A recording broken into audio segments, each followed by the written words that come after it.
Hey fourth graders, happy Monday.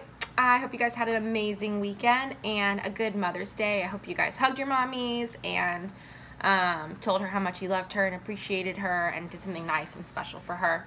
I'm going to read the next 2 chapters of Wonder, and we left off last week reading about Halloween and what they planned on being for Halloween, and waking up the morning of Halloween for school, and he ended up switching costumes last second because Via, his sister, was having like a meltdown. So let's see what happens on Halloween. This chapter is called The Bleeding Scream. Walking through the halls that morning on my way to the lockers was, I have to say, absolutely awesome. Everything was different now. I was different. Where I usually walked with my head down, trying to avoid being seen, today I walked with my head up, looking around. I wanted to be seen. One kid wearing the exact same costume as mine, long white skull face, oozing fake red blood, high-fived me as we passed each other on the stairs. I have no idea who he was, and he had no idea who I was, and I wondered for a second if he would have ever done that if he'd known it was me under the mask. I was starting to think this was going to go down as one of the most awesome days in the history of my life. But then I got to homeroom. Dun, dun, da. I don't like that but. Then I got to homeroom. That makes me nervous. The first costume I saw was as I walked inside the door was Darth Sidious. It had one of the rubber masks that are so realistic, with a big black hood over the head and a long black robe. I knew right away it was Julian, of course. He must have changed his costume at the last minute because he thought I was coming as Jango Fett. He was talking to 2 mummies who must have been Miles and Henry, and they were all kind of looking at the door like they were waiting for somebody to come through it. I knew it wasn't a bleeding scream they were looking for. It was a Boba Fett. I was going to go and sit at my usual desk, but for some reason, I don't know why, I found myself walking over to a desk near them, and I could hear them talking. One of the mummies was saying, "It really does look like him." "Like this part especially," answered Julian's voice.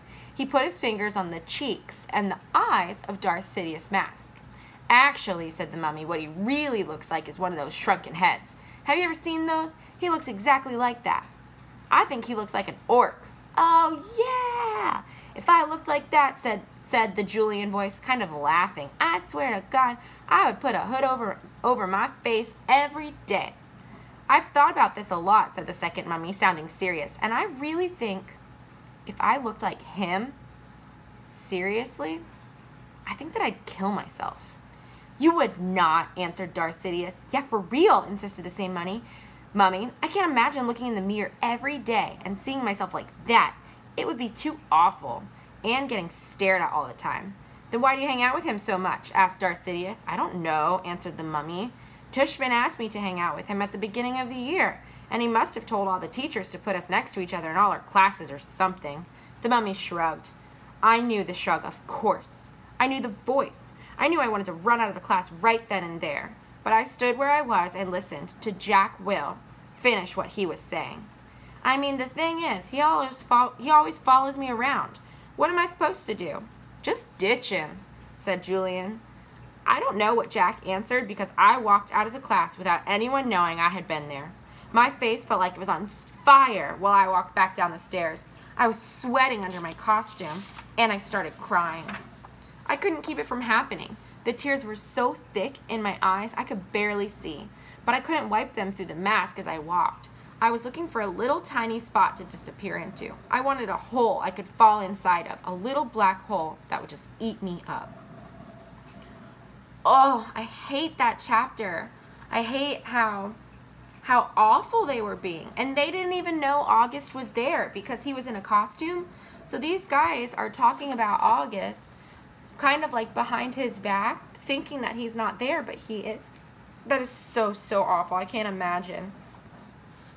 This next chapter is called Names. Rat Boy, Freak, Monster, Freddy Krueger, E.T., Gross Out, Lizard Face, Mutant. I know the names they call me. I've been in enough playgrounds to know kids can be mean. I know.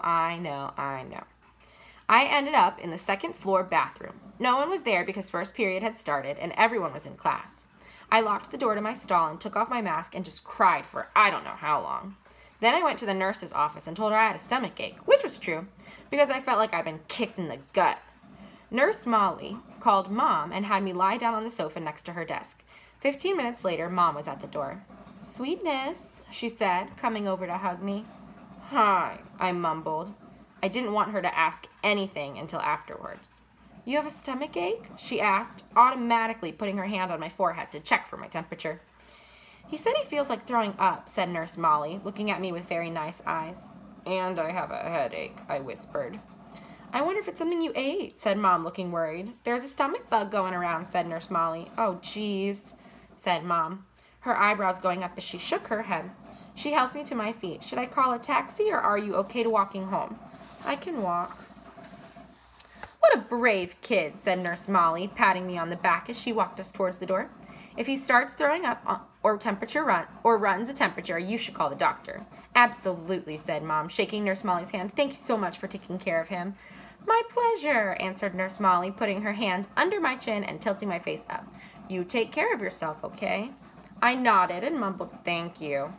Mom and I hug-walked the whole way home. I didn't tell her anything about what had happened. And later, she asked me if I felt well enough to go trick-or-treating after school. I said no.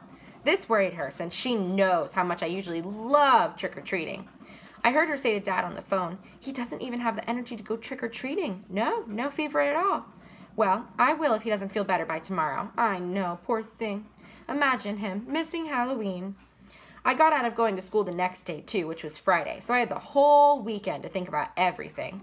I was pretty sure I would never go back to school again.